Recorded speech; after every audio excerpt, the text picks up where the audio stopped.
Hello, ladies and gentlemen, and welcome back to another Strange Playgrounds, another episode. There's a lot of them recently. As of this recording, this is the second one in a row, actually. And once again, I've got a guest with me, again, one that you will recognise. Lex Jones is back, ladies and gents, whom you'll recognise from various chats, actually. We've actually chatted about quite a lot on this channel, haven't we, Lex? Quite a bit done now. A few now, yeah. We're not doing too badly. And you've chosen the subject for tonight, which is incredibly seasonal, given that we are approaching Christmas. What are we chatting about? We are talking about Charles Dickens' A Christmas Carol, both the original book and the various adaptations. And my God, the adaptations. This could potentially go on forever. Yeah, there's plenty of them. Well, I was thinking about it earlier, and I was trying to think of all the adaptations that I've seen, and not just the direct adaptations that call themselves A Christmas Carol, but the ones that crop up in like cartoons, in comedies, in like American network shows. Sure. I can't think of a long-running show that hasn't done some version of A Christmas Carol. You know, you'll find versions of it in The Simpsons, in South Park. I'm sure there's a version of it in Futurama somewhere. There's probably a Family Guy episode. It's everywhere. It is everywhere. The Simpsons one is actually great because it knows that it's doing that, and it even references that within the episode that everybody does an adaptation of this. Well, this is the funny thing about A Christmas Carol. It's so culturally entrenched. It's so seeped into culture that everybody knows this story. Everybody who's born in sort of like the UK and the US, in most of Europe, will know this story. Everyone listening to this will know the story, even if they don't know it's called A Christmas Carol. Even if they've never read a page of Charles Dickens, they will know this story. Yes, very much. Now, that's actually... I discovered that story very, very young. I was thinking about that in preparation for coming on. Yeah. And I had a Ladybird book where... they used to have like a hard cover, and then you'd have pictures to that. Do you know which ones I mean? Oh, I know the ones you mean. I used to have some horror ones of those. Yes, and I had a version of The Christmas Carol, which was very, very much abridged, but the principle of it was there. Pretty much the same. And lovely artwork throughout with that. Beautiful.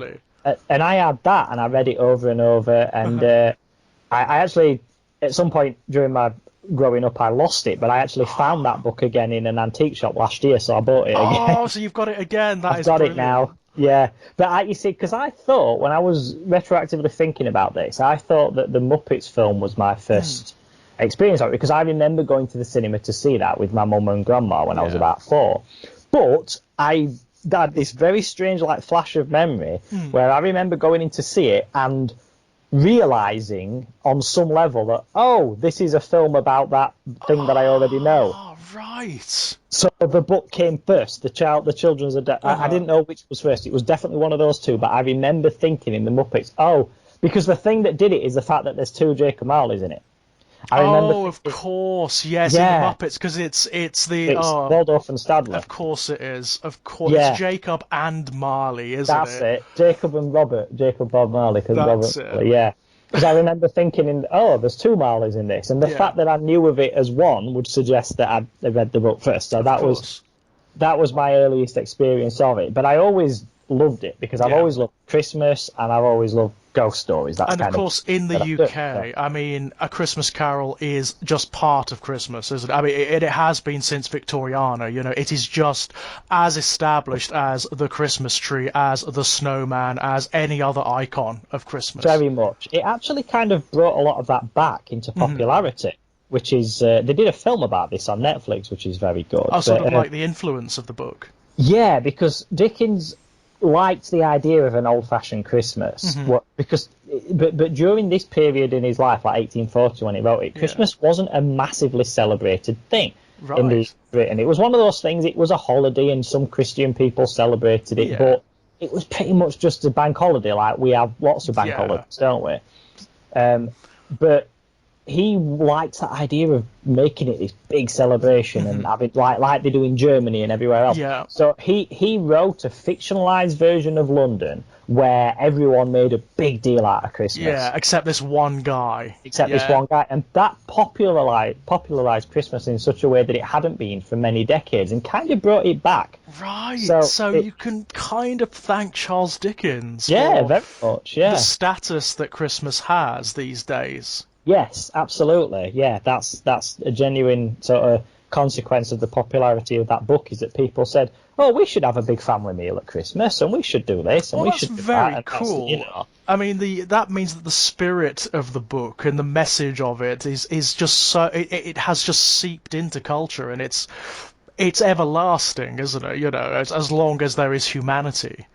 yes, it is, and I think that's ultimately the messages within it are something that kind of transcends time. I mean, there are very few things in it which are very much stapled on its time. You know, like the concerns that are raised and the anxieties. And, well, they're universally human, aren't they? They're things that apply. They don't just apply to like societies, and there's plenty of that because there's a lot of stuff about poverty and like there's actually a lot of class struggle in A Christmas Carol. It's like it's a subtext, but it's definitely there. It is very strongly there as well. But I think that what's quite interesting about the way this book is written is that the tone of it and the word use and everything is very sort of light and joyful. It so is, isn't it? I mean, even though it's about like weighty subjects, and even though the protagonist is this awful man, it's still very light and jolly. Compared to the other times when Dickens writes about poverty and such, it really does have a lightness of tone, and I have to think that's deliberate. I think he deliberately did that, because the very start of the book, if you get an old enough copy of it, which I have, I've got a copy from 1912. Brilliant. Which has still got a wax imprint on the front, which it sort of burns through to the first few pages. So that is fantastic. It's great. But there's an introduction in it from Dickens himself, which was obviously in the first few editions of it, where before the first stave kicks off, which with the line "Marley was dead to begin with," before you get to that, it's Dickens saying, "I want this book to fill you with a sort of joy of the season and all that." And the fact that it still has done that 180 years later, is wonderful, really. And I think that plan of his to have it as a joyful story, I think that really does come through in the way that he writes it, as well as the narrative itself. Oh yeah, it's jolly to read, even though there are moments that are really deep and dark and insightful, because it is this guy. I mean, I reread it in preparation for this, and one of the things that really struck me about it is how insightful it actually is, because people tend to take it as like a very holly jolly story. You know, it's about this guy's redemption, it's about this miserly old man's redemption.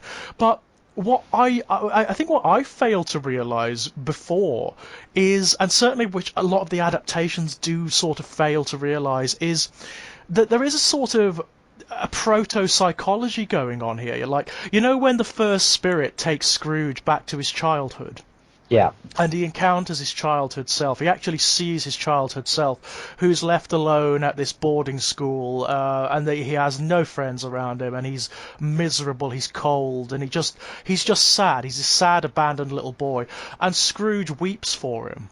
Yes, he does.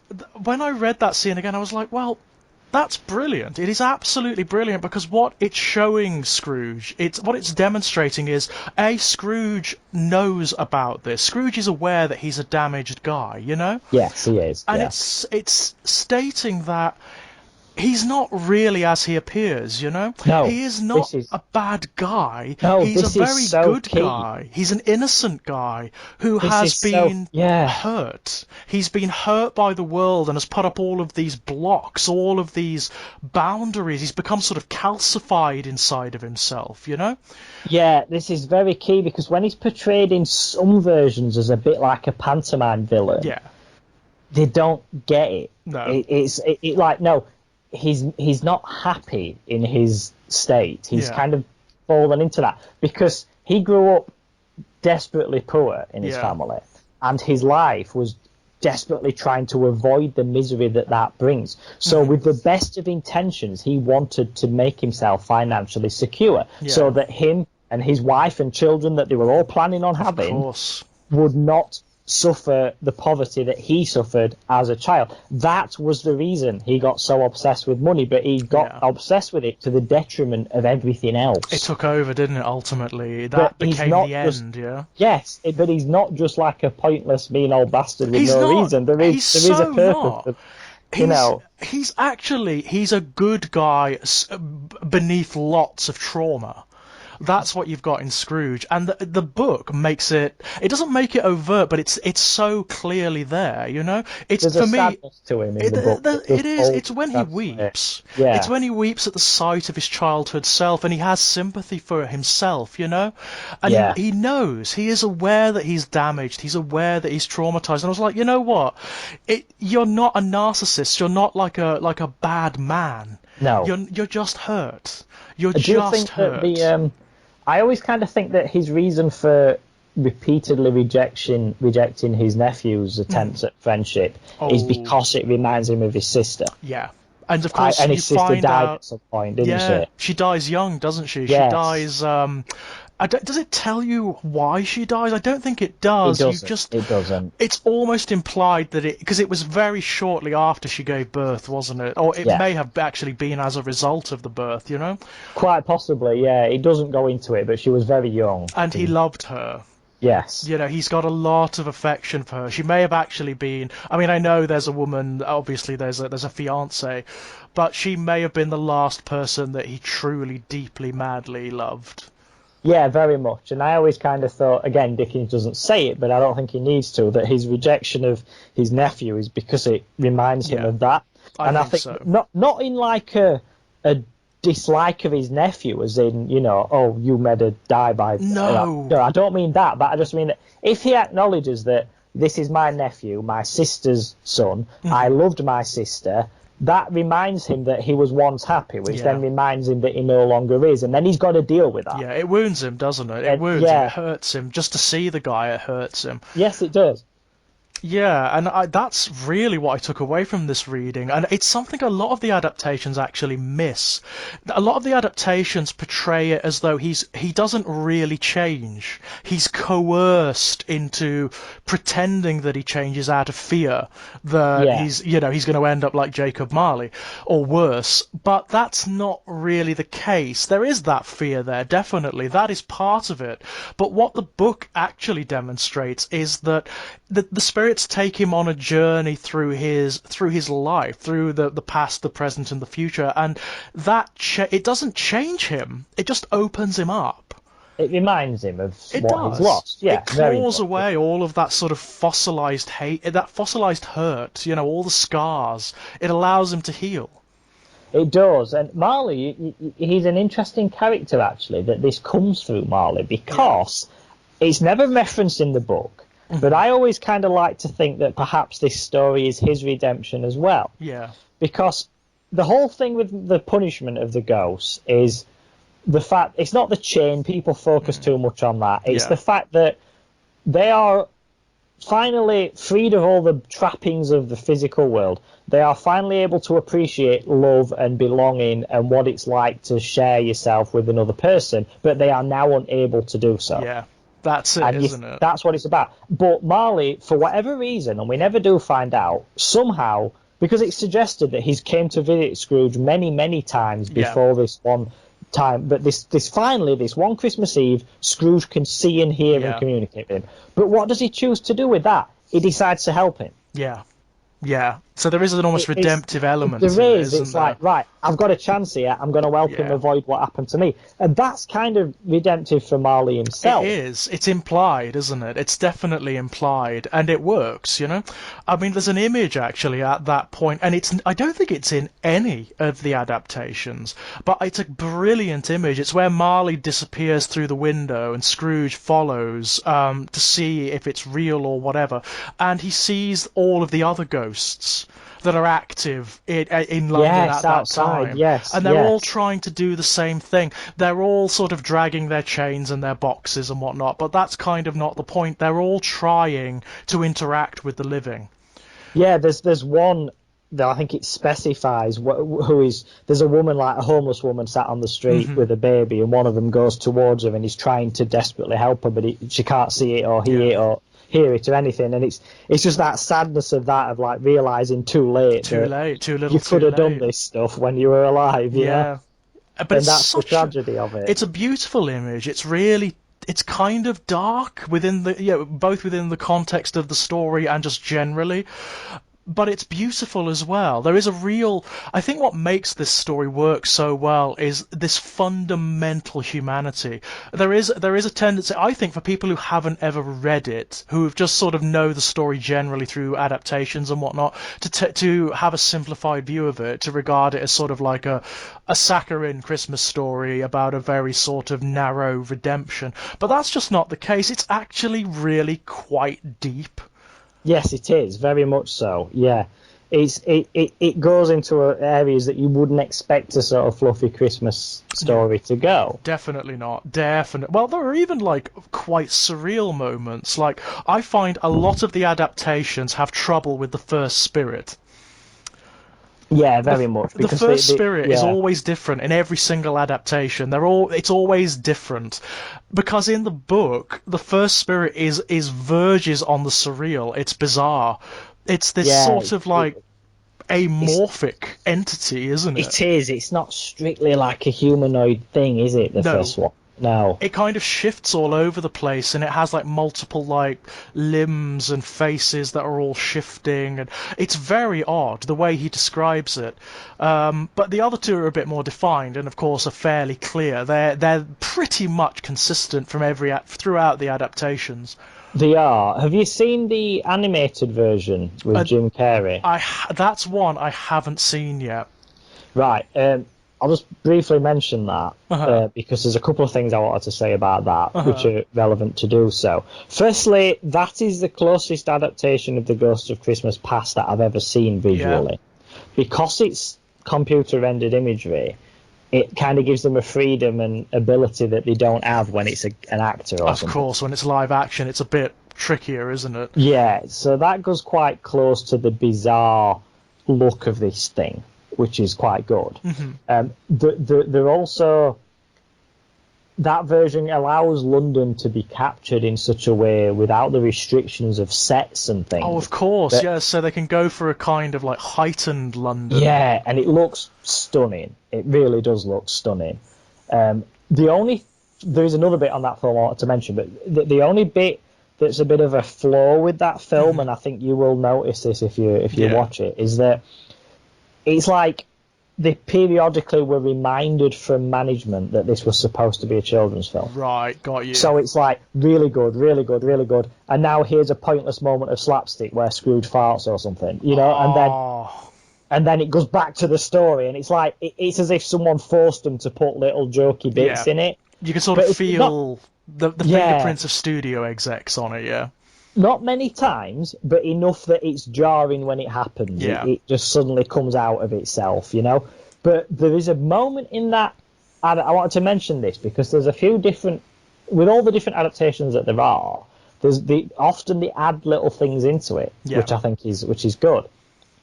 But there is one scene which again shows you what the tone of this film is like for the majority of it, which is not in the book, but it's brilliant, and it actually works, yeah. it improves a scene from the book, which is Right, not okay. impressive.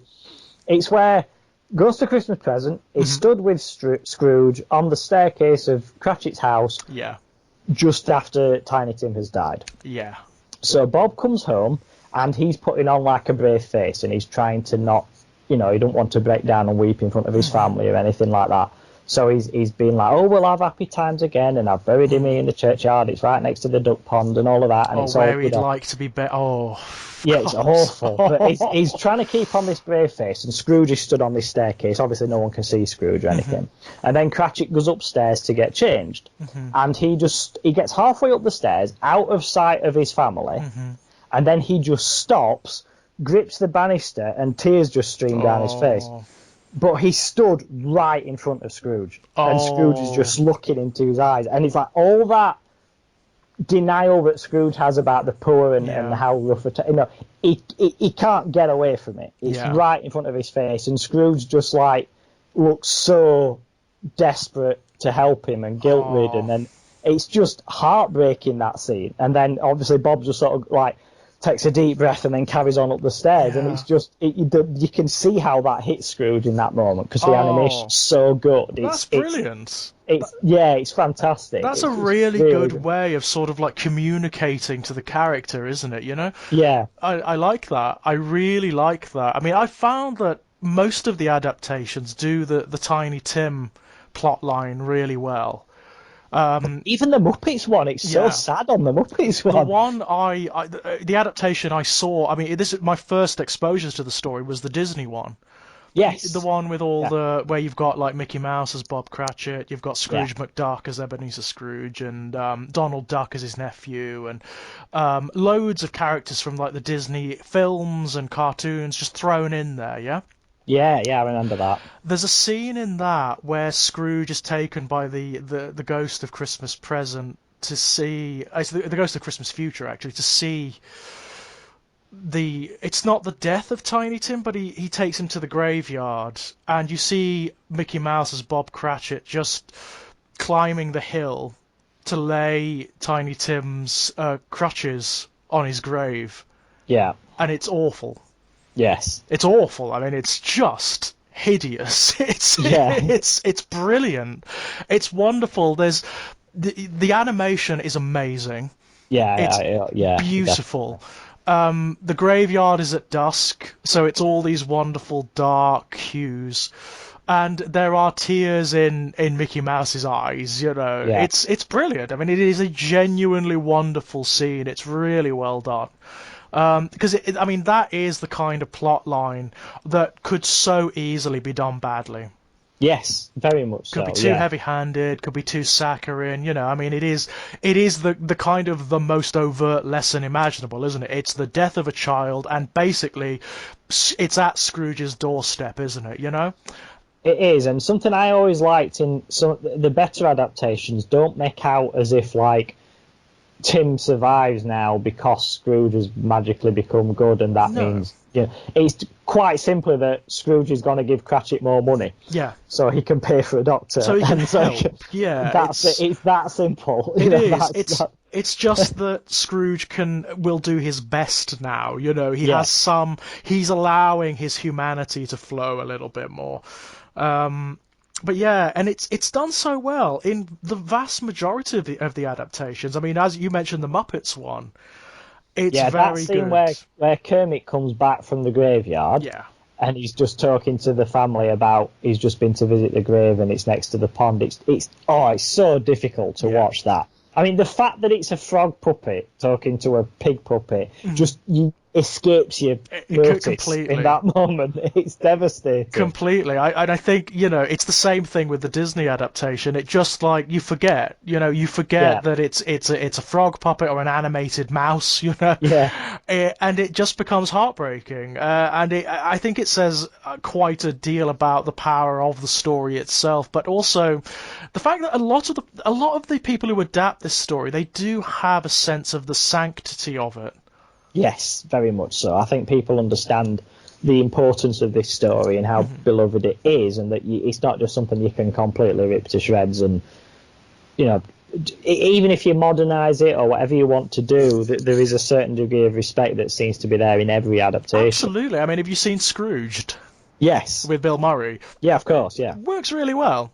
It does still, actually. Yeah. It still has the essential soul Yes. That's of the original story, but it's slightly funnier, obviously. You know, although the original story is really bloody funny, actually. Yeah, it's got a lot of moments in it. With regards to the adaptations adding their own things, there's quite a good little moment on the. Have you seen the version with Patrick Stewart? Oh, I think I have, but it was a long time ago. Because he did a stage play of it, a one-man show for quite a long time, and then basically they got him to do a film of it. But the film Right. isn't. It's not a one-man show on film. It's a whole proper. It's a film. whole thing, yeah. Yeah, but it's a good adaptation. But there is one scene in it again where they just add a little thing which isn't in the book, and it's great. And it's when Scrooge is with his fiance at the time on the day that she leaves him, and they're sat talking on this bench, and he's trying to convince her that he's not changed as badly as she thinks he has. Yeah. And she gets up and walks away, and as per the book, he just kind of sits there and lets her go. Yeah. And that's it. And the phantom version of himself from the future just sort of stands and watches. Yeah. But on this because it's Victorian times, it's stiff upper lip, it's all of that. But on this version with Patrick Stewart, he runs up to his younger self and he screams at him, "Go after her, for God's sake!" And he's like, and just like that pointless desperation that he knows he can't hear him, he knows it's not going to change, but that honesty slips out again then, like we're saying that he hides behind this wall of "I'm a mean old bastard," but really he's not. It slips out then, just like when he cries seeing himself as a boy. In that moment his honest feelings about this actually come to the fore, and he's screaming at himself, suggesting that he is not happy with the way his life has gone. And if he could change it, then he would. He would, given the chance, or the given passion of that, and the fact that Patrick Stewart's an amazing actor anyway, and just when he's screaming at himself is just brilliant. It absolutely comes to the fore. It's been a long time since I've seen it, but doesn't something? It's not quite as overt as him screaming at himself, but it doesn't something similar happen in the Albert Finney version from the 1970s? I think he does. Doesn't he says to this, he's weeping at the sight of it, and he says like, I don't want to see this, please don't. He does definitely says something to the effect of like, "Oh, I should have done that differently," or there's some suggestion there that he's not happy with the way this went. In fact, I love that version. I think it's a spectacular version, that the Albert Finney version. He is so good as Scrooge, isn't he? He's fantastic, because that's an interesting thing in itself, the different versions of Scrooge, in that most actors are either good at the beginning bit or at the later bits, as in the bit at the beginning where he seems like this miserable, sad old miser, they can do well, but at the end, when he's full of joy and all that, it seems a bit put on. Or it's the reverse, they're really good at the end bit, but the beginning just seems a bit like, "Oh, I'm a pantomime villain," and finding one who can do both seems to be a struggle, but Albert Finney is brilliant at it. I love him in it. I mean, I love how, he is bitter as hell at the beginning.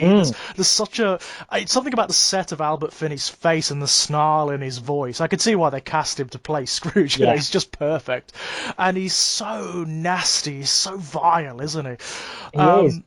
But is that the version where you actually see Marley for a second time? Yes, you see him at the end. There's a bit that's sort of added in where you see Scrooge in hell. That's it. Yes, you do. I can remember it now. And actually, you actually get to see like the chain that's made for Scrooge, which is like enormous. Yes. It's like, it's ridiculous. It's so big it kind of like suffocates him. I think I've just remembered that now. Actually, I remember thinking this last year. I don't think Dickens would like that addition. No, I don't. Because it blatantly shows you a Christian hell. Marley references Satan by name because he says that there's a joke, Scrooge is going to be his personal assistant or something. The whole point of that book is that it's not attached to one religious denomination. In fact, there is one bit with the Ghost of Christmas Present where he has a go at the church. I can't remember how it comes up, but somebody... But Scrooge asked him a question about why does the church, take taxes or something like that. And the Ghost of Christmas Present says something like, "Attach the deeds of men to men, don't blame that on us." And he very subtly has a dig at the church there. And, so totally. But I think having a blatant reference to Christian mythology being the basis of this story, I don't think Dickens would have cared for that. No, and it makes it slightly too coercive, doesn't it? Yes. It kind of suggests that Scrooge is being threatened into pretending to change rather than actually changing. Particularly with it coming at the end. Like, the whole point of this is it's meant to be a transformative journey. What he sees in the past changes him a bit, what he sees in the present changes him a bit, and then what he sees at the end changes him a bit. To finish it off with a blatant threat like that does kind of make it seem more like it's out of fear rather Yeah, than it's a bit of a clanger, isn't it? It's a little bit yeah. of a clanger. And it's a shame because it doesn't really need it. You have that No, wonderful moment before that where there's like a celebration in the streets. So there's the song "Thank You Very Much," where yeah, everyone is just, and he doesn't understand. He hasn't realized why people are so happy and why they're singing his name they're until the carrying the very coffin end. through the street and yeah. Yeah. I'm about 11 years older than my partner. Uh-huh. I've told her that I want that at my funeral. Yeah, that I would want be them to do that. That's amazing. what, That would be amazing, wouldn't it? it would be a good funeral to have, wouldn't it? Just the tastelessness of it. That's what you want. But what I love about the sequence is Scrooge gets caught up in it. He He doesn't, does. and he's like really happy that people are happy for him, you know. And Yeah. then you get that real tonal, just like guillotine coming down at the end when he sees the coffin, and he Yeah. realizes that people are celebrating the fact that he's dead. But that bit you just mentioned, though, the fact that he's sharing joy with people and he likes it, that's Yeah, quite key. The yeah, fact that it turns out to be, oh, they're happy because you're dead, yeah, that's by the by, because before that, he is enjoying human company. And you yeah, see that in a few versions when the Phantom version of him is stood watching Fred's party and he yeah. starts joining in the games and stuff. That's it. Yeah. He's not just stood there like arms folded. What are these idiots doing? He starts joining He the starts games that playing, they're doesn't he? And playing. he starts sort of Yeah, like urging them on, like, and saying, "No, no, no, you're getting it wrong. You yeah. know." He's having fun, isn't he? He And you get that, blatantly is. you Yeah, know, that wonderful moment where I think it's Fred's wife says something just slightly dismissive about Scrooge, and Fred kind of pulls her up on it. yeah. He does. He kind of says, "Well, no, come on, let's give him a chance," you know? And Yeah, there is a sweetness to it, but it's a genuine humanity. It is not saccharine, it's not simplistic, it's not sort of like a moralistic cartoon that's finger wagging at its reader or its audience. It's just expressing a genuine humanity, and that's something I love. I love yeah. about the book, about all the adaptations, and just something about Dickens in general. Yes. You know, Do you remember on the Muppets version, just on about those moments of simple humanity and how touching they are within this? There's another additional scene on the Muppets version that does that, and it's very subtle, but it's really touching. The morning just after he goes out in the streets after he's changed, yeah, and he bumps into the two charity guys again, yes, and Beaker gives him his scarf. yeah. And it's like the first Christmas present he'll have been given in God Oh, knows it's how long. sweet as well, isn't it? It's It's a so really touching. sweet moment. But I mean, Michael Caine is brilliant in that film Yeah, because he plays it dead straight. He yeah. basically plays it as if the fact that these guys are all puppets doesn't matter. No, he plays I it am like gonna he's in like play a it. theatre production, Yes, he doesn't does, he? You and know? it's perfect. And he does that thing really well, where he seems great at the beginning and at the end. He Yeah. seems equally genuine in both ends of the Scrooge role. And I think a lot of that is because his Scrooge never really seems mean for the sake of mean. He genuinely seems sad. Yeah. Yeah, there is a certain like a hang-doggedness to him, isn't there, that works Yeah, really, really well. And also he's underplayed. I mean, compared to say like Albert Finney at the beginning yes. really like goes bravura with it. He's just like he's a sneering, nasty man, you know. Yeah, he is, Whereas yeah. Michael Caine's is kind of subdued. Yes, he is. It's like tired. There's like a Yeah. weariness to him, isn't there? It's like he's Yeah. had enough. He's had enough of humanity, you know. It's dismissive more than anything, isn't it? Yeah, he is. But I think that the little touches that Michael Caine does even before you get to the full on transformation are really good. Like when they ask for the date Christmas Day off, Yeah. he's not quite as cold and harsh about it as some No. other versions. He still does the speech about, it's a Yes. cruel thing to pick a man's pocket every December 25th, Mhm. but he ultimately he agrees He to it. concedes, doesn't he? You In know. in a slightly less reluctant way. It's hard to explain, but just the way he delivers that line. Yeah. It's more like he was always going to give them the day off, but he's Yeah. got to give them that bit of grief first. He's you got know? to just to keep up appearances. Yes, you know? exactly. That's what I was getting at. Yes, it's exactly. Yeah. Which fits And the there's- character perfectly, doesn't it? Because that's the truth of the character, really. If you look at the book, that is the truth of the character, rather than making him the actual sort of pantomime, sneering, like mean guy. Yes, but I also love the Scrooge is obviously the character it focuses the most Yeah. on, and he's the key part of it. Mm-hmm. But I also love the whole mythology that is there with regard to the spirits. I mean, there's some thought gone into that. Oh yeah. To say, what happens to spirits. And I mean, obviously, the three, they're described as ghosts in the book, but I don't think the three beings who talk to him about past, present, and future are actually ghosts in the sense that they're not dead people. They're I don't more like demigods or something, aren't they? Yeah. They're more like elemental spirits. elementals or angels or whatever you want to call it. It's something. They were never a living person. No. That's the point. No, definitely not. They're like avatars of some higher power, aren't they? And the fact that like the Ghost of Christmas Present only lives for a day, and there's that wonderful line where he says, "Oh, I've got 1,839 brothers because the year is 1840," and just little bits like that, which I think there's some thought gone into the spirituality. That's so of this. clever, isn't it? And the fact that like Scrooge kind of mourns that. Yeah, Because he is the one that he gets closest to, isn't he? He's the most humane of the spirits. He kind of bonds with him in such a way. The first spirit is very much about his own nostalgia. It kind of keeps a distance from him. It is just there to guide him, isn't it, that one? But do you think that's an intentional metaphor? As in, like, the past kind of keeps a slight distance from him, but it is there. But it's the future doesn't lingering. say a word, but you have to think about it. But the present is right there with you. It's immediate, it's now, and it's kind of visceral and emotional. Yeah, I think so. I would not...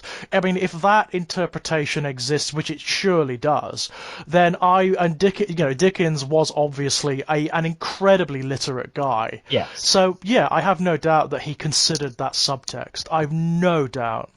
But the fact that he's such a good writer with this is the way he builds his world is, I think the level of detail that goes into the mythology for the spirits that we were just talking about, that's very telling because it wouldn't really be necessary. No, of course not. With this story being how it is, you could get away with the ghost aspect of it being much more half-arsed than it is. Oh, completely, yeah. And also, it doesn't make a muchness of it, which I really like. Like, there is no moment where Dickens, like, describes what's happening or, like, what the mythology is. You get the impression of what it is through what it shows you.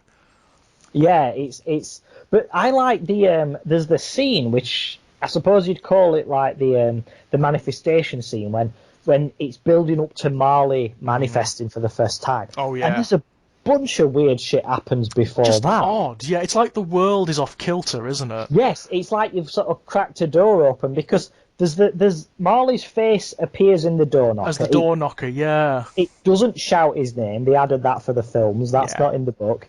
But it doesn't do anything. It just kind of appears, almost like he's trying to appear but not quite there yet. Yeah.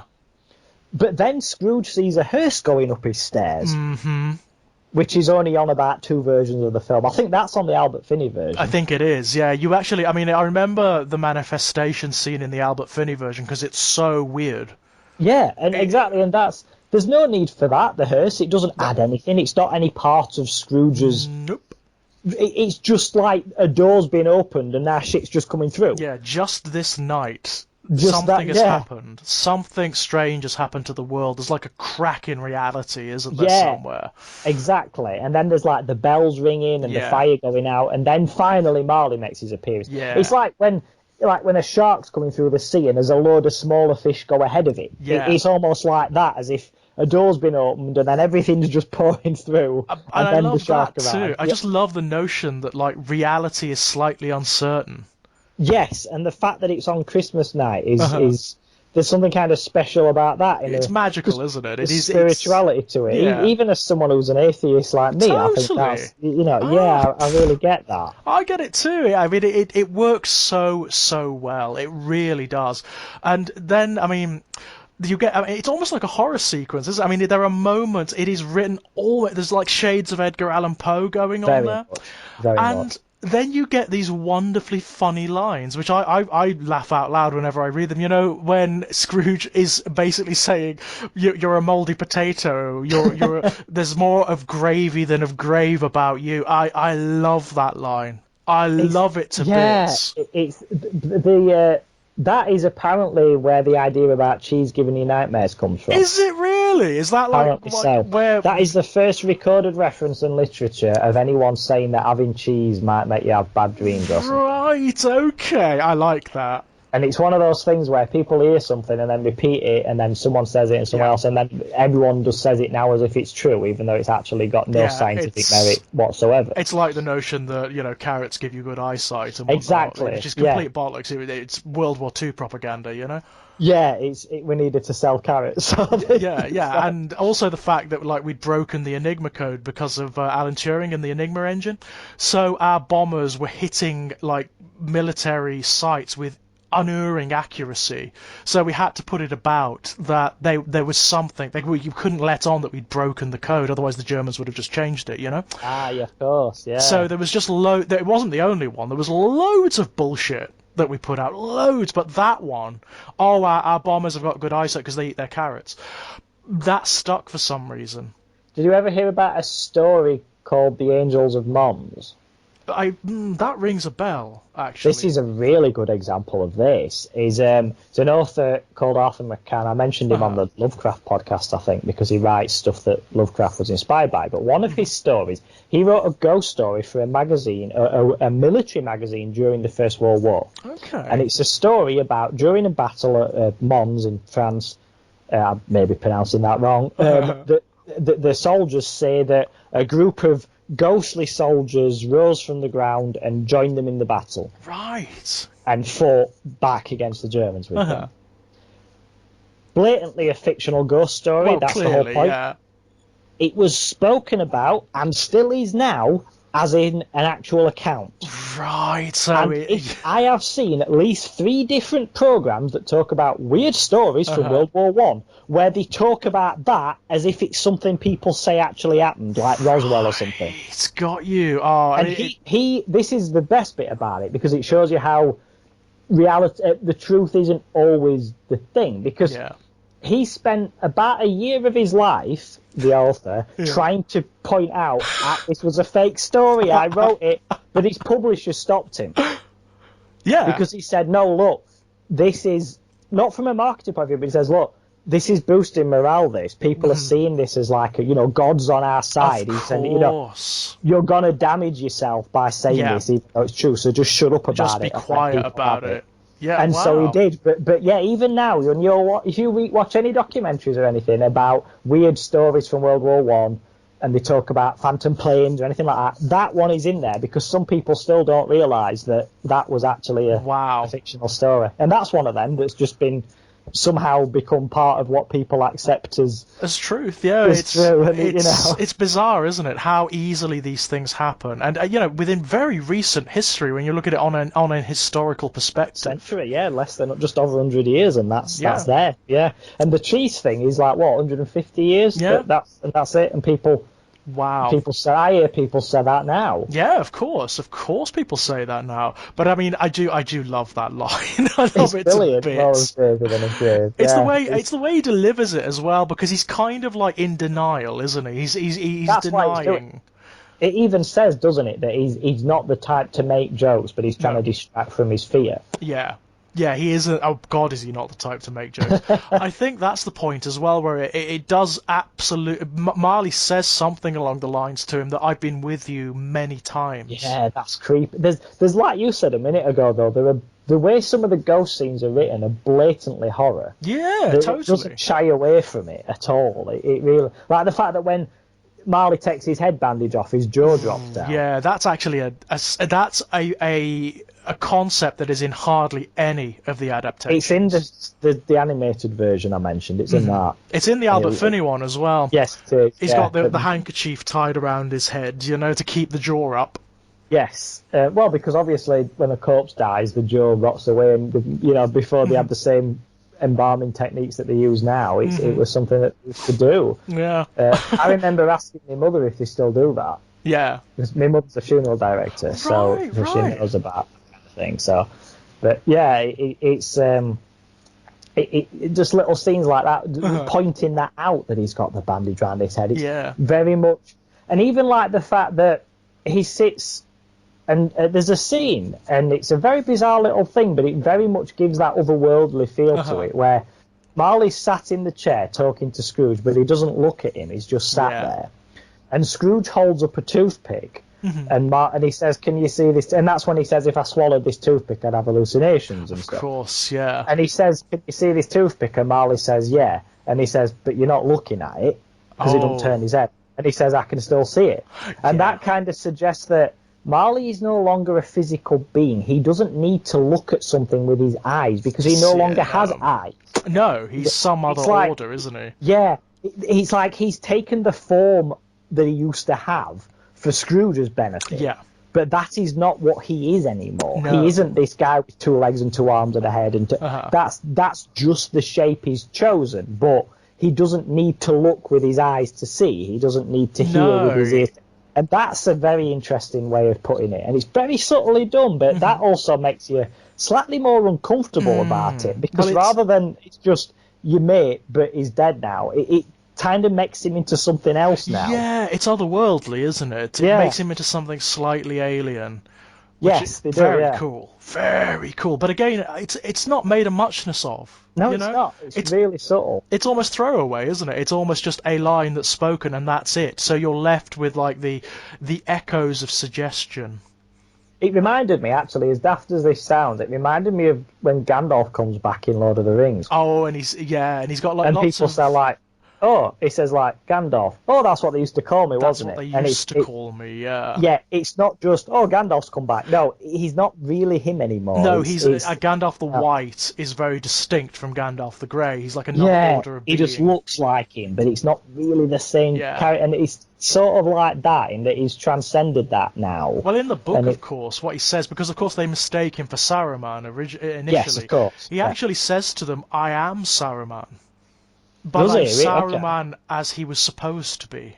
Yes, well, Saruman was supposed to be a benevolent wizard, wasn't he? That's right. He was supposed to be the highest of the Astari, of the sort of angelic creatures that became the wizards of Middle Earth. Yeah. So yeah, he is like the idealized version of Saruman. Okay, so that's interesting because it's not, as with Marley, it's not just here's that guy you knew before, but he's dead now. There's more to it than that, and that suggestion with Marley, with the toothpick thing, really does make you think that isn't really his shape anymore. No, there's a wider metaphysics implied throughout, isn't there? Yeah. I mean, even the existence of the spirits themselves, each of the spirits is distinct from the other and doesn't seem to be part of any particular mythology. No, they're not. And I think that's quite interesting in that. That's what I meant before when I said it doesn't tie itself to Christianity or anything like that. No. There's no particular, this is clearly based on Hindu mythology, or this is based on. No, it's just it's almost like a new version of isn't the it? afterlife and everything else. It's its own almost like secular version of the afterlife that doesn't necessarily seem to have any like higher principles beyond the spirits themselves. No, it doesn't. Something that's in there which. I've got a series of books which I've written, the first of which is it took me 10 years to get it published, but it's being published next year, and it's the biggest publisher I've secured. It's actually a mainstream publisher who does print runs. They want me to go to Edinburgh Literary Fair with it and all this kind of thing. So it's kind of nerve-wracking, but that's... Yeah, it's very cool, though. It's the book is called The Final Casebook of Mortimer Grimm. Ah, yes, I think I've heard you talking about this. Yeah. It's set in Victorian London, later than Christmas Carol. It's set in the 1890s. But it's all to do with a detective who investigates ghosts, and he partners with another detective who is himself a ghost. And he says that he will help him solve the crime that got him killed, basically. And it's all but something that I feel as if was inspired by the Christmas Carol is ghosts look different ways depending on how they cope with their own death. So that you see when he looks out of the window in Christmas Carol, and there's all the other ghosts, they're in like various states, aren't they? Yeah, Some of they're them all look different. almost rotten, whereas some look quite healthy. And something I've put in the Mortimer Grimm book is the idea that a ghost's form comes from their like how well their mentality. So if they can't get over the fact that they were run over by a horse and cart, then when you see their ghost, it will have a big flat tire mark across the, Right. So it's whereas if they're quite comfortable with the fact that they're dead, they will look whole and healthy, but just happen to be translucent. so they are abstract entities. They're sort of like Yes. metaphorical. And it's all from the power of the mind because the body is gone. So how they see themselves is utterly what gives them their form. So their states of mind are Exactly. massively So, like, important. Yeah.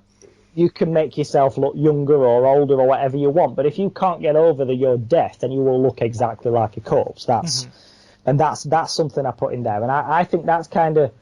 I think the inspiration for that was very much drawn from the scene with all the different ghosts in the Christmas Carol. Oh, right. So that may be what sort of fed into that conception. I think so. Yeah. Yeah.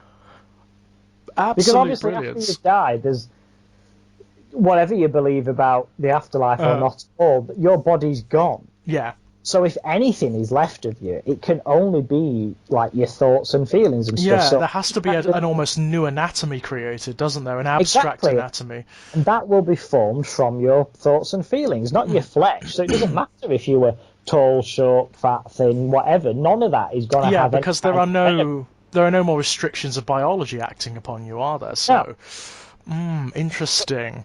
This idea when people see, but would that be unique to you? So, like we said before, that Marley clearly that isn't his shape, but Scrooge sees him like that because the last time Scrooge saw him, he would have been in a coffin looking exactly like that. Of course. But does Marley see himself like that? What if Marley went to see someone else? What would they see him like? Yeah. Because like, if I saw my grandfather, who I was very close with, he would look like my granddad, but he wouldn't want to look like a 75-year-old man. He probably looks 25 in his own, when he looks in a mirror. Yeah. So it's like it's either an idealized version or it's almost like a true reflection of the inner self. Yeah. Very much. I think that's all that would be left. Yeah. Very interesting, and it's so interesting to me that most adaptations leave that sequence out. Yeah, they do. I can only think of about 2 where it's actually in there. Yeah. It just seems to be that that's often why this is a trick question in a pub quiz. I don't know if you've ever come across this one at Christmas, but I have, where they ask how many ghosts are in a Christmas Carol. Oh, so the people say 4, but actually there's hundreds. There's hundreds. Of course, there is no set number. Yeah, I've come across that in a couple of Christmas pub quizzes. Clever. Yeah. A bit naughty, but clever. It's a bit cheeky. It's a little bit naughty. It is. I mean, I remember like most of the adaptations. It's just contained, isn't it? It is Scrooge's quarters, and it is Marley and Scrooge, and that's it. Yes. Yes. Very That's much, the interaction that happens. I mean, I know what I love in the Disney one is that Marley is Goofy. Yes. So, he is quite sinister, but at the same time there is a comedy element. So, of course, when he leaves Scrooge, he actually leaves through the door rather than the window, and Scrooge says something along the lines of, Marley, watch out for that first, and then you hear Goofy do his tumbling, the Goofy shriek, and then Scrooge says something like, step. But that still fits with the mythology, though, because if he still thinks of himself as this clumsy person who trips downstairs, then by the rules of this mythology as a ghost, he could still do that. Well, I mean, I find it fascinating that even like the ones that are ostensibly more light-hearted because they are cartoons or because they are like puppetry or whatever, even they tend to retain a lot of the darker elements and do so with incredible fidelity. Yeah, they do. Yeah, I don't think you could take it completely out and still keep the story. No. It needs that darkness. It needs that grim nature to some of it. I mean, the obvious one is the Ghost of Christmas Future. Yes. Because he's always very sinister. Yeah, there's no way to do that without ruining what he's meant to be. It's the ominous nature of the future in that you don't know what's going to come, but ultimately we are all going to end with death, and I think that's why he's got the form of the stereotypical Grim Reaper the sort Grim of Reaper, thing. Yeah. It's I think in the Disney one, it's Pete, isn't it? It is Pete. He's got the cigar, hasn't he? That's poking Yes, out of the he does, hood, which yeah. is actually a really funny addition. But yeah, I've always had a thing for the Ghost of Christmas Future. I like the darkness that surrounds him and the way he is the most sinister. Like the atmosphere changes when he's around. Very much. It's like it immediately becomes foggy and dark and grim, and it's Cold. yeah, he completely, yeah. I did a short story with him. Oh really? The Ghost of Christmas Have you ever Future? read that? Yeah. Right, right. It wasn't a serious story. It's very much a tongue-in-cheek Yeah. story, and I'll just give you the gist of it. It's still available. It's in a book called The 12 Days of Christmas, Uh-huh. and basically you find out that was his first job. as Oh, a- okay.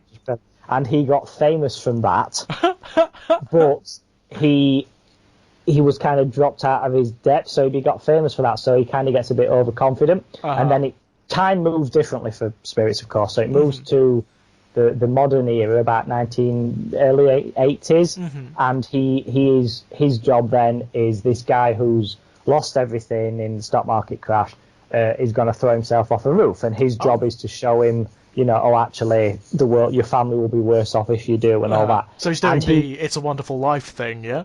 Yes, I'll get to that in a minute. But he fucks it up, and this guy throws himself off a roof. He's like, he doesn't know what to do, and he then speaks to his supervisor, who's Clarence Oddbody, Okay. and he helps him and stuff. And he kind of he does kind of his own retroactive journey with him, showing him how he got to be, and everything. And then the end of it is him he's saying, you don't give up because one thing went wrong, etc., etc. And he says, there's another opportunity for you come up, which I think you'll be able to prove yourself. And he goes off to do it, and that's Bill Murray in Scrooge. And it ends with that. Okay, so you take him around the reeking of like A Christmas Carol adaptations, yeah? Yeah, and it references It's a Wonderful Life because Clarence is part of the same company. It's like a metaphysical business that does sending ghosts and stuff out. That makes an incredible amount of sense because basically It's a Wonderful Life is a kind of derivative of A Christmas Carol, It blatantly Clearly. is. It's America's attempt at A Christmas Carol. Obviously the dynamic is slightly different because it's not sort of miserliness and damage. But that idea of a spiritual being coming at Christmas to show you, that actually it's worth doing things a bit differently. Yes. That's still all in there. It's the same basic dynamic and mythology, isn't it? Just applied slightly differently. So yeah, I mean that's an interesting way to look at it. I mean, It's a Wonderful Life as the Americanized version of. I think it definitely A Christmas is Carol. that. Yeah, I definitely think it is that. I like that. I kind of want to go back and watch it now. Yeah, have you seen that clip on The Simpsons where they I can't remember how it comes up, but it's on a Christmas one, and they do that scene where he says, I haven't got your money, it's in his house and his business and all that. And then Moe turns around and says, why is my money in your house, Steve? And just punches him in the face. No, I haven't. He doesn't get the metaphor. The whole point that, this is what a bank does. It lends money to people who need it. I'm not sat on a big pile of gold. Yeah. That's the point of that scene, but being The Simpsons, the characters just don't get it at all. Of course. Brilliant. I mean, I'm sure The Simpsons have done multiple versions of A Christmas Carol at this point. There must be more than one. I know of one, which is one of my favourite Christmas episodes, where Homer watches that film at night and then has a nightmare about it. Right. And then he decides to be like the nicest man in town, like Scrooge, by doing various things for people. Actually, very quick sidebar, but the best Simpsons episode, Christmas one I've ever seen, was amazingly one of the very new episodes. Oh, okay. Because I'm one of those people who, it's a tired old trope now, but I got bored of The Simpsons around season 12 or 13. Yeah. But randomly, about 2 years ago, I caught an episode from about season 27 or whatever it is, and I was amazed by how good it is. And it was very much a one-off, because I decided to watch the next 2 weeks, and then it went back to being crap. So it was very much a one-off.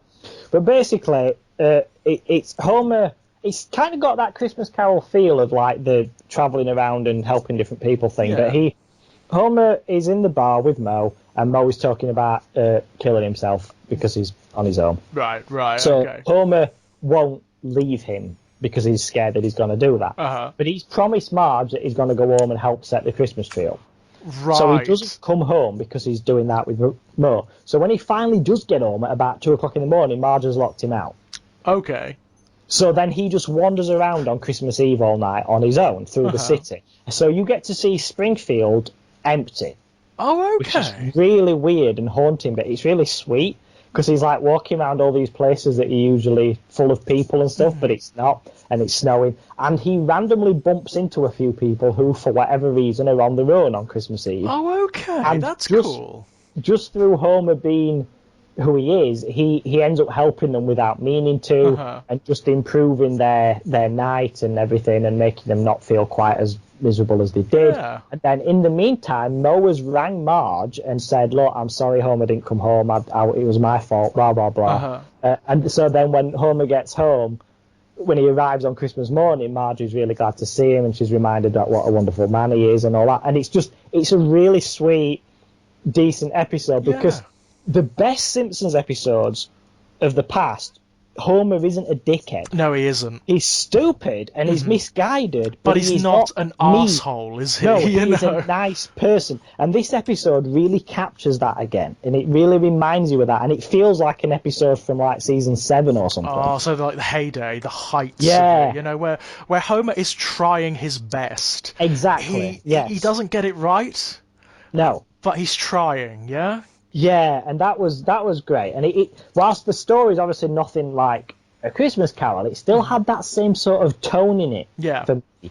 That sort of feeling of travelling about and you know the way your presence impacts people's life, which is very much a wonderful life thing. To And, be honest, at this point, it is so entrenched in Christmas narrative that I imagine most writers, if they write a Christmas story, they just do it without thinking. yeah, It's quite not, you know, most of the time I imagine it's not even intentional. You just automatically pick up the tropes, the imagery, the concept, and it's just there. Well, the reason it's kind of that template actually that the Christmas Carol sets, which is something that I think works well in every ghost story. It actually leads into a question I was going to ask you, which is, do you think that it happens or not?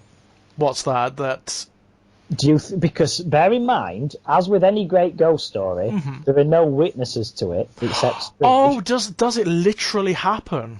Because or is Scrooge, ultimately, Scrooge goes to sit by his fire and has his gruel, goes to bed, and wakes up the next morning. It's a fair point, you know, because it is established that he's actually not very well as well. Yeah. Do you And think he just dreamed it all? It's entirely possible that he did.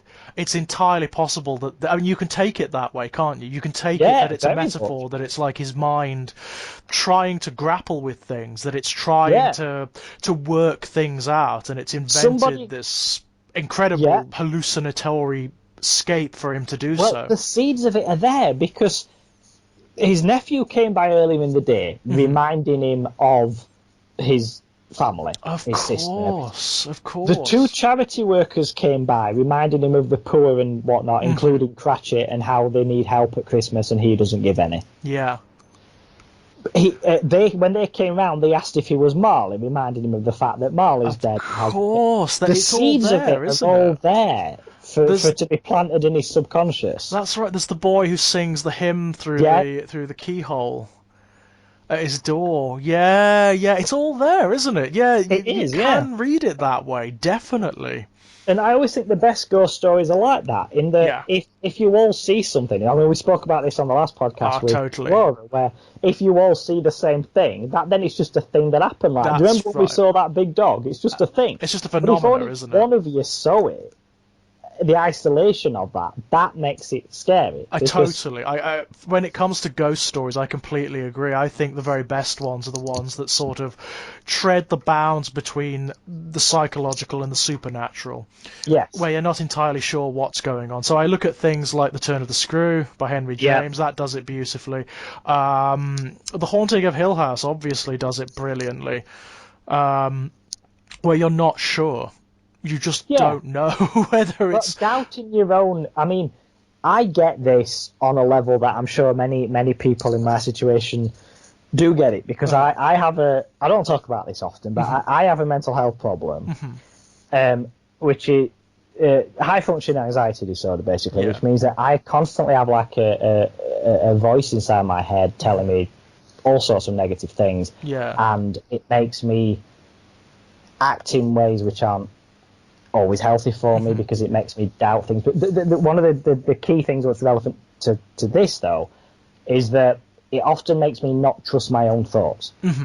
So something will happen and I will think something to it, just like everybody does. Yeah. But then I will have to stop and think, is that a normal way to think about that? Right. Do you know what I mean? I think, am I just Right. thinking that because my brain... And I quite often, because I've got more comfortable talking about this, because the world has become better with regards Totally to it things like this, has. Yeah. I have people with whom I am, I have entrusted this information and they understand my condition. And I will quite often just say to them, okay, so-and-so just did this and my reaction was, I thought this, what do you think?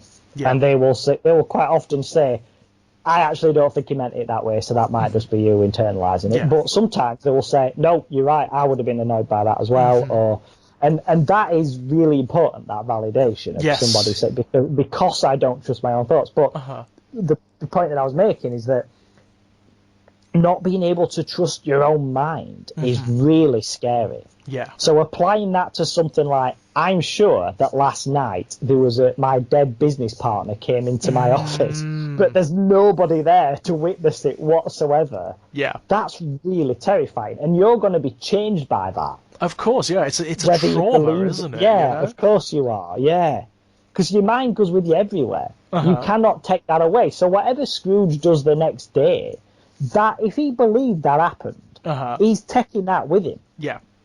Yeah. You cannot get away from that. It's become integrated into his sense of self, hasn't it? You know, Yeah. it's not something that you can put aside like objectively and No, say, so- well, this is that. It's something that is part and parcel of who you are. Exactly. Ultimately, that is why it doesn't matter if it really No, it happened doesn't. or You're not. absolutely right. It doesn't matter at all.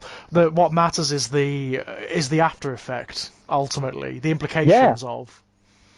Yeah, and that is the same regardless of whether it was a dream or a supernatural experience, or indeed a hallucination, because it is suggested that he's got some sort of illness. Yeah, it totally is. I mean, it actually does go into some detail about how he's got a cold, he's not feeling terribly well, which is why he sits and eats his gruel, isn't it? Yeah. It also points out that, like, he had a pretty bad meal at a bar. Yes, So he did, there are Yeah. lots of factors playing into this, where Dickens is very subtly setting up doubt and ambiguity. Yeah, and that allows you to then interpret it as you like. If you want it to be, if you like the ghost idea, then you can absolutely have it as ghost. But Yep. if you actually think, no, this is his own brain sort of trying to Yeah, it's like an course internal correct revelation. itself, Yeah. That's cool. I like that reading a lot. I've got to say, I like that reading very, very much, because it also means that the ghosts are part of him. Well, they are, because one is like the death, which ultimately everyone's got coming. The other is like this vague, faceless sort of thing, which is a source of joy, which is what the past is. You can't slap a face on it. Whereas the present is like, it's this big, immediate, jolly friend, which is what it can be if you want it to be. I mean, it's kind of like what we were talking about earlier. I mean, obviously Dickens wouldn't have been aware of psychology because the school of psychology hadn't even occurred at Not that quite, point. no. About 50 years earlier, wasn't it? But he seems to get in. He seems to explore the core concepts of it on just a natural level. so- It's almost like Dickens is referring to concepts within what would become psychology before psychology is even a school.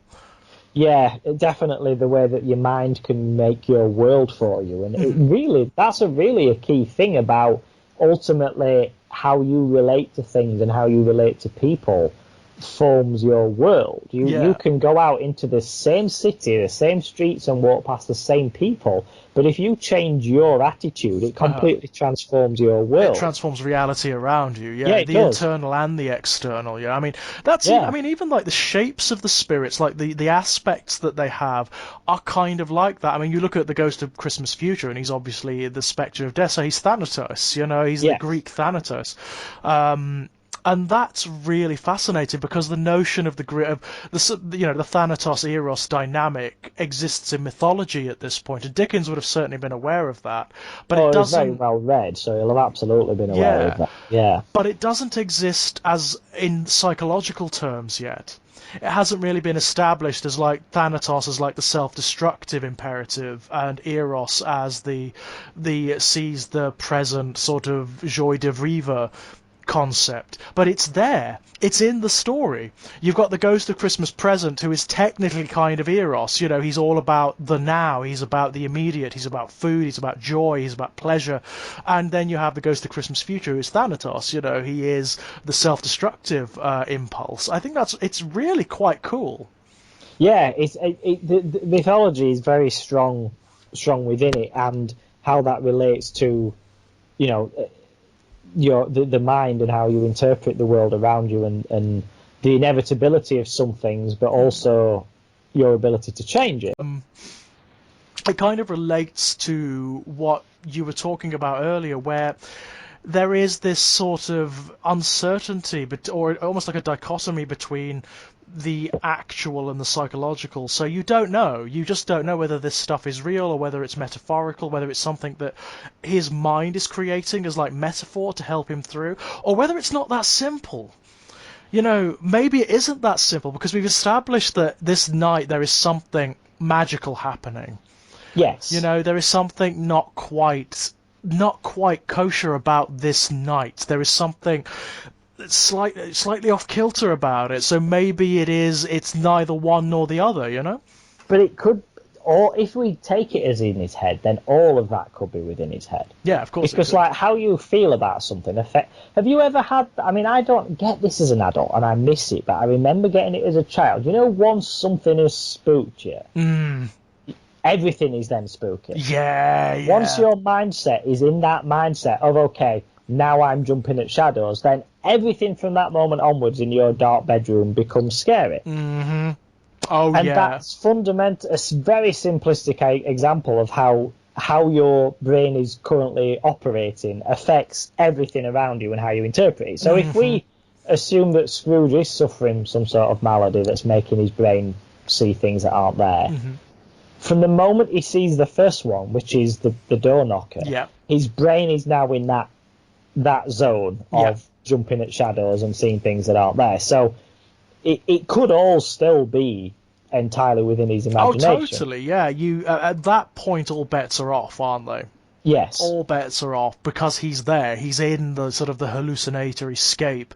So, and he's on his own from that point. Yes, of course, barring like the spirits and spectres of the past, you know? The first living person he sees after leaving work is his housekeeper, isn't it? And that's the following right. morning. That's it. And for that entirety of that night, there's nobody interacts with him at all. That's another thing that actually most adaptations don't have in it. The housekeeper. The housekeeper. Yeah. Yeah. Because I suppose they are such an incidental character, aren't they? So it would be madness to cast them. Most of the time, the first living person he sees is the boy. You know, what day is this? Yeah. It's Christmas Day. Yes, that's generally the first scene they do it with, and I think, as you said, the unnecessary nature of casting someone just for her, just because it's one person that he sees, but also the boy is kind of a more striking first contact because he's suddenly reacting to the world with joy. Yeah, absolutely, and suddenly he's seeing innocence again, isn't he? You know, he's seeing like the joy of everything, and the boy is outside. He's outside of like this space that he's been operating in, so it makes sense on a thematic level as well. I quite liked in the Muppets version how they made that boy the same one who came to his door caroling. Yes. Yeah, that's a cool an interesting idea. take, but I like that. I think that works. I think it does. That works really well. It gives it a nice sense of overlap and of completion, doesn't it? You know, it's a nice callback. Yeah, it's unnecessary, but it's nice as like you say, it's a circular sort of, it brings things back nicely. And with regards to the redemption in particular, the fact that it's the same person who he was mean to earlier, he's now being nice to. I mean, something I haven't read the book fully this year. I read it every Christmas. Does he see the charity guys again in the book? I know he does in some of the film I versions, don't but I think he don't know if he does does. in the book. I didn't think he I does. don't No. think he does. No, they're kind of done. You know, they've played their part in the book, but he does in almost every one of the adaptations. Yes, he does, which is why I can't quite remember whether it's in the book or not. But yeah, that again adds to that feeling of closure that they've gone Yeah, for in the adaptations, doesn't it? In yeah, that crossing all the T's and dotting all the I's. rather than Just just a general thing of he's going to be nice, it's yeah, like he goes back and corrects specific yeah. instances, which is very much more a film thing than a novel thing, isn't it? Absolutely. I mean, it makes sense. It does make sense in the context of like like visual media because you kind of need that closure of the subplot, don't you? Whereas Very in the much book, you so. don't necessarily need it. No, I think the book you've got more words basically. Hmm. You can explain this point without having specific examples of Yeah, here's him now being nice to people. Whereas in the film, you need to kind of see it, and yeah, it does make sense to have it as people who you've seen before. And I love in the film versions. This is from the book, but I love when he goes to Fred's house, yeah, and there's that hesitation of him knocking on the door, and yeah. then says like, "I'm here for dinner, if you'll have me." Oh, And that vulnerability is it's just that gets sweet. me every time. It's It's so sweet, isn't it? It yeah, really is. If you'll have me, it's almost, it is him yeah. asking for forgiveness, isn't it? It Ultimately. blatantly is, and it's lovely, and it's really.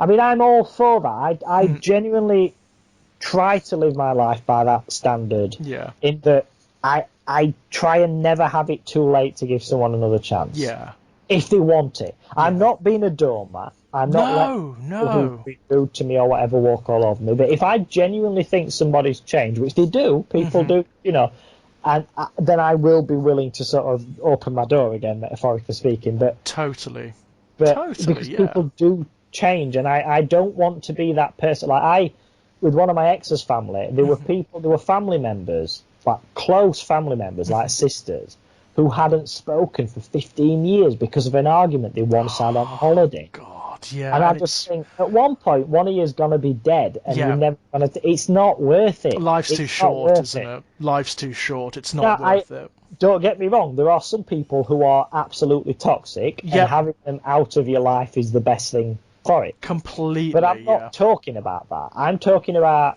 little instances of you've fallen out and you Yep. could correct this while there's time. Or somebody used to be a miserable old grumpy fucker, but they've actually changed now. Instead of just holding on to the fact that they used to be a grumpy fuck, Yeah.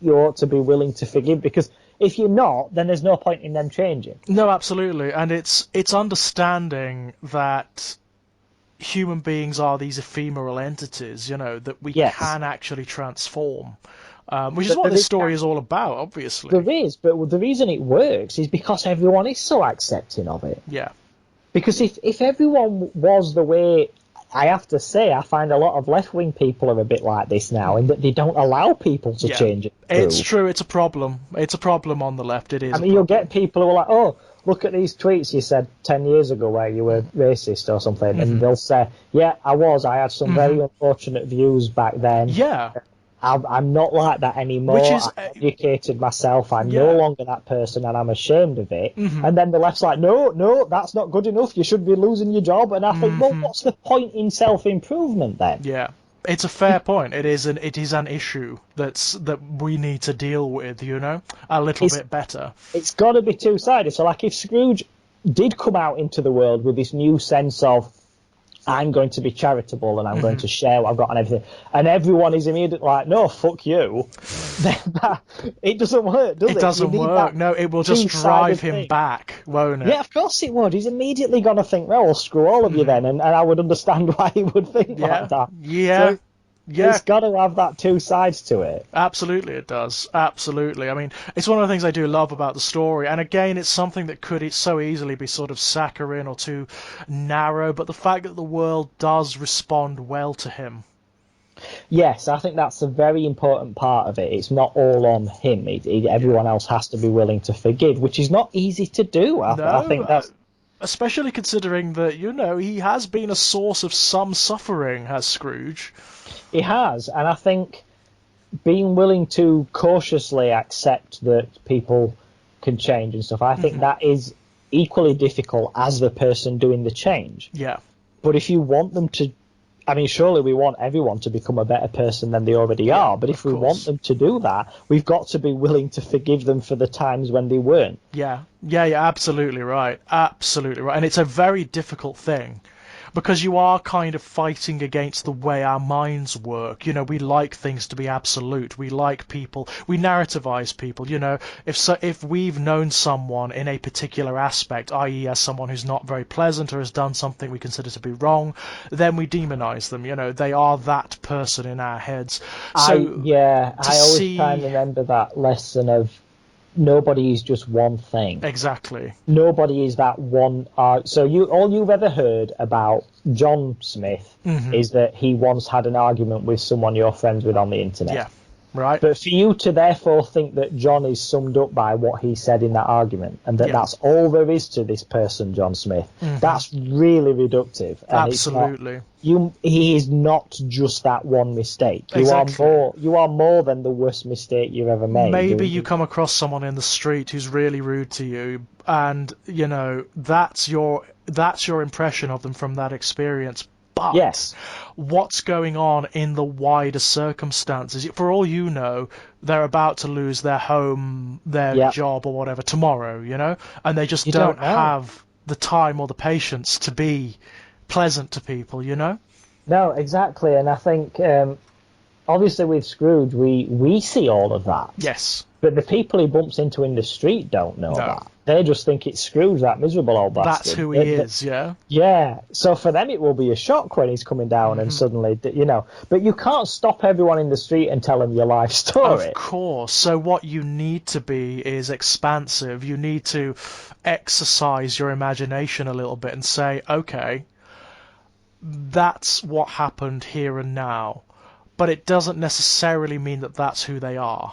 Exactly. Yeah, I think that's the key lesson of that book is, but which actually, again, you talked about psychology. It's kind of something we're talking about with mental health now. Is that idea that everyone's fighting their own battles. That's it.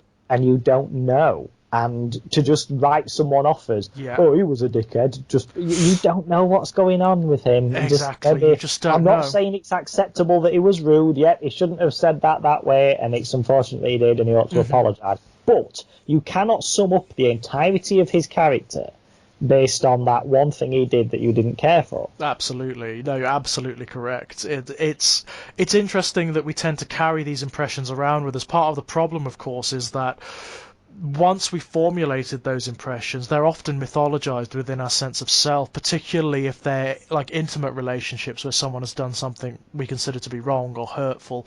We tend to demonize the person, and even if what they did was wrong or hurtful, again, it doesn't necessarily mean that that's who they're always going to be. It doesn't necessarily mean that that's who they are absolutely. No, nobody is. It's hard. Yeah, it really is, but I think letting that kind of thing go is beneficial for the person for holding everyone, it as well as it's better for everyone really to it's something that happens a lot in relationships. I find, you know, there is a tendency for people to demonize the other in relationships when the relationship ends. You know, the other person was this, they were that, and it's a way, I think, what it does, it's the mind trying to protect itself, it's trying to defend itself against hurt, you know. But it's not, it's a distortion. It's an exaggeration of the truth. The raw fact of the matter is, in most relationships, there's no bad or good at the end. There's just a situation where circumstances weren't right, you know? Something I said, which a friend of mine, she completely agreed with it, but didn't like it, is we were talking about the idea of how you're different characters in different people's stories. Yeah. So to some people, you're that ex who ruined their life. Yeah. To some people, you're their best friend who's always been there for them. To some people, you're that guy in the office who they're all right. So everything interaction they've had has been all right, but they don't know much about him. To some people, and she, my friend, is a teacher, and I said there is going to be some people for whom you're the villain of their story because they really didn't like you as a teacher. Absolutely, She agreed with that, but didn't like the thought that in some stories she's going to be the bad guy. But it's undeniably true. Especially given, like, if you're a teacher, you know, you're interacting with great reams of people when they're at their most impressionable, when they're at their most informative. So, yeah, she is inevitably, in some people's eyes, going to be like the big bad. You know, she is going to be that character who informs so much of who they are later in life, you know? But we only really get that with Scrooge in this book. We don't see... All the other characters are only seen through the lens of, you know, how Scrooge sort of sees them, I suppose. Yeah, they're kind of like functionaries of his redemption, aren't they, in many respects? Because that's what the story's about, you know? It's 1840, it's London.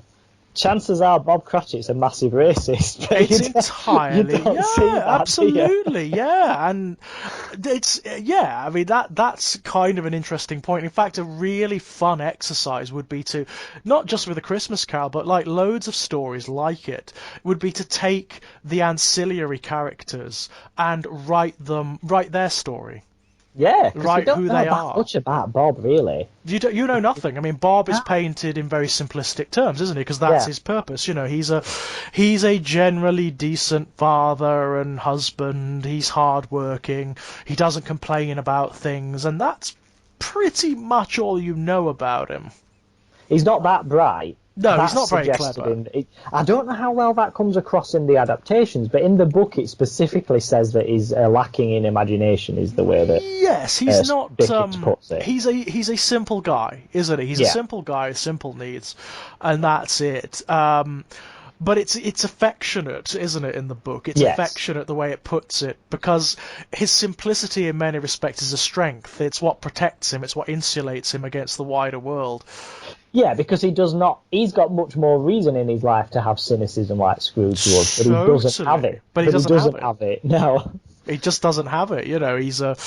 Even when the worst thing imaginable happens to him, he's kind of stoic for the family, isn't he, you know? That's a good point on The Simpsons again, though. Have you seen that Simpsons episode where Lisa thinks she's losing her intelligence? Yes. And there's a scene on that where she's watching Ralph Wiggum, and I think he's either, I can't remember what he's doing, but he's playing with a yo-yo or just something really simplistic. And like when the yo-yo drops, he's like, oh, and then it comes back up, and he's like, yay, and it's just like constant. And she's like, the point that Lisa makes there, and I can't remember how she says it, but basically that, like, I bet it's easier in life being a bit stupid. Yeah. And I completely agree with that, because I've always been someone who's got a combination of things, which is, firstly, I have always been sort of like above average intelligence, but also I've always had this mental health problem, meaning I overthink everything. Yeah. Those two things together have made life much more difficult than they would be if I was someone who was neurotypical and a lot less intelligent. Oh, it's phenomenally common amongst people who have some, I mean, it's not even necessarily intelligence as such, but people who view the world in different ways, you know, people who are there's different forms of intelligence. Totally. I don't mean intelligence as a blanket statement, but in terms of in the measurable way that we do it at school and academically, I was always like top of the class, put it that way. That's what I mean. There's other fields in life, billions of them, where I will be absolutely bottom of the list. But in terms of the purely academic stuff, that's the sort of way in which I mean that. But no, I know what you're saying. It is there is a correlation between depression and the ability to perceive and process information about the world. You know, there really is. There is a correlation. I know people who are quite happy to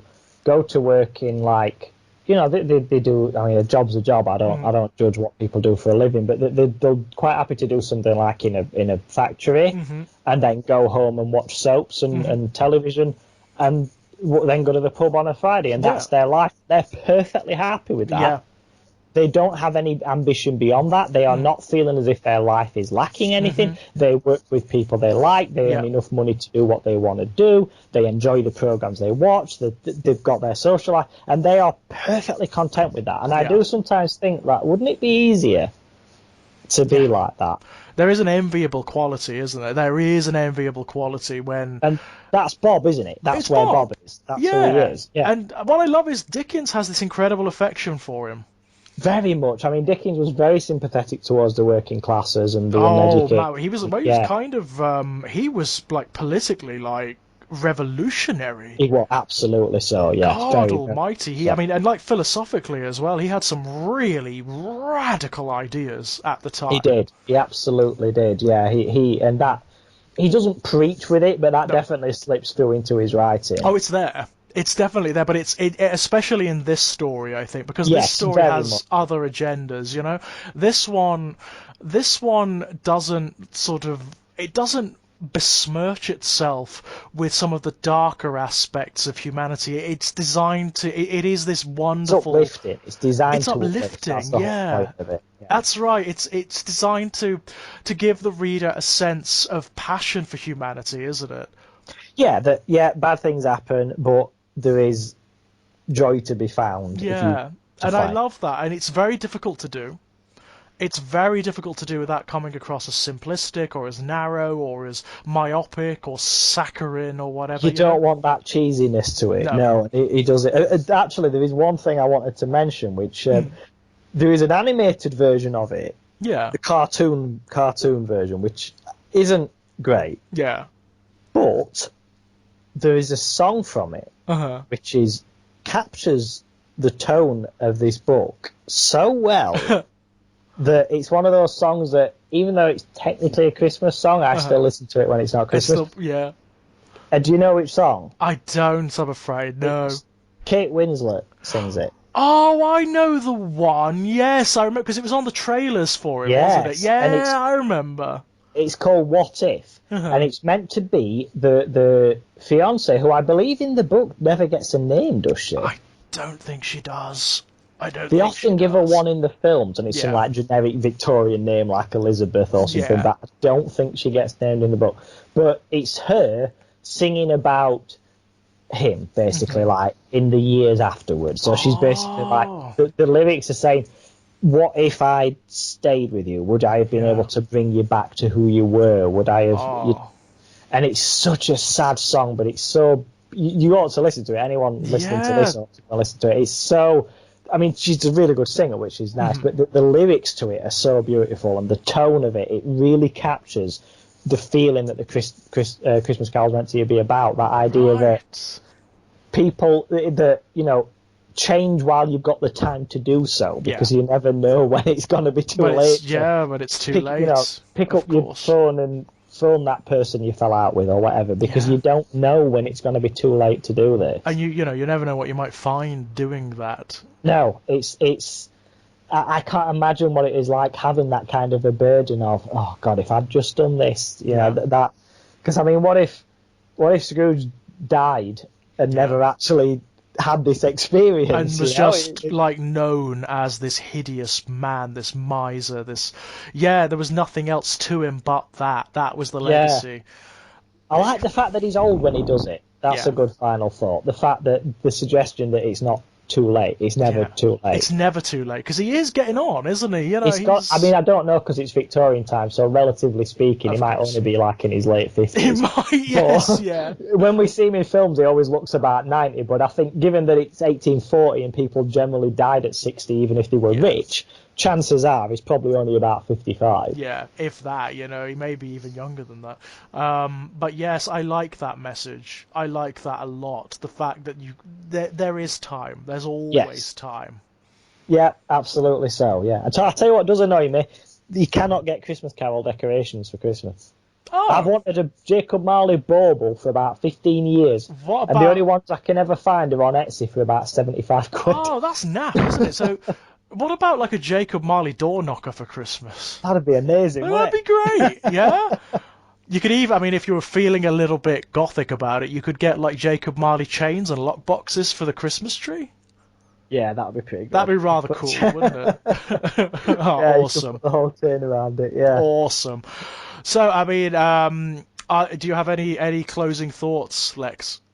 I will be reading the book on Christmas Eve, like I do every year. It's a Brilliant. nice little tradition that I've had for many, many years now. I think I started it when I lived at home, so we're talking at least like 15, 16 Wow, years so you've now. read it a lot, yeah? Yeah, I read it many times before then, but this concept of because we got to what happens is it's not a novel. This is something people don't get. It's actually a novella. It Oh, is it's so not a full short. novel. Yeah, It's you could so read it in a couple short. of hours if you Yeah. want. So on Christmas Eve, we have a tradition which we've always had since I lived at home. Is that all my family, who's it's a changing family all the time because some people have passed on and there's new members of the family now, like children and girlfriends and everything. Go to my mum's house and have a big family get together. Come home at about 11 o'clock, and then for the last 2 hours before I go to bed, I read that book. And that's what I do every year. And it's a nice tradition, and I'm not saying necessarily do that because everyone has their own traditions, but if you haven't read the book and you've only ever seen the films, as we've been discussing, there is a lot of stuff in the book which is sort of not there in the films. Yeah, totally. And I would perhaps suggest making it a new tradition to read it at least once this year if you haven't read it. Yeah, I couldn't agree more. Go and read the book because Yeah. I Or love get an audio book of it. There's one of Yeah. Derek Jacobi reading it. Oh, that would be great. It's brilliant. It's really good. I've got to listen to that. Jeez, that might be something I do on Christmas Day. Yeah, that's a good After one. I've had like a whole bottle of port. I might listen to that. That would be great. But I couldn't agree more. I mean, I reread it for this podcast and I so enjoyed it. It's just wonderful. It's the It's- way it's written, the language use that Dickens uses, the It's joyous. sentences where you just stop and then go back and read the same sentence again, and it's just everything about the experience of reading it is It is just a joyous read. Yeah, It very. really is on every level. You know, the way it leaves you feeling because it's a wonderful sort of efflorescing kind of book. You know, the story's wonderful and the language is wonderful. The tone is just Yes. uplifting. all of it. Yeah. It's a great experience and it will give you lots of context for when you come to watch the adaptations. Yes, it will. Absolutely. It gives it like a depth before, and then you see a lot of the little scenes which don't have a backing in the Yeah. films make more sense, and yeah, it's all there. I mean, what I want to do now, which I might do as well at some point over the Christmas period, is watch all of these adaptations again. Yeah, I always do that. I I always might do watch that. about 5 of them. Yeah. I would suggest for you the animated one with Jim Carrey because I Yeah. think there's some stuff you'll like in that. I'm going to go And, check that out. Have a quick listen to that song by Kate Winslet as well. Yes, will do. Will do. That so I must say, Lex, thank you so much for coming on. Is there anything you would like to pimp out while we're here? Not really. I think we did that last time. We I'm did. not that prolific. I've not got Okay, anything no else out worries. yet. I mean, you can find Lex's book, The Old One and the Sea. That's currently available via Amazon and lots of different outlets. I will put links down below. As for myself, it's just the usual. You can find me here on the Exaggerated Elegy channel. A lot of my fiction is also available via strangeplaygrounds.com and Amazon. And you can find me at the Twitter Enigmatic Elegy. So, Lex, thank you so much for coming on. This was it was a blast. Thank you very much. Really enjoyed that. Pleasure. Absolute pleasure. And until next time, ladies and gentlemen, bye-bye. That you see on the 80s cartoon where no matter what his Skeletor does, He-Man knocks him down with one punch. There's none of that. He's blatantly, I mean, that's something that miffed me even when I was a kid about the 1980s cartoon. I was always like, well, Skeletor has all of these magical powers. Why doesn't he just teleport into the throne room and just kill them all? Ha ha ha!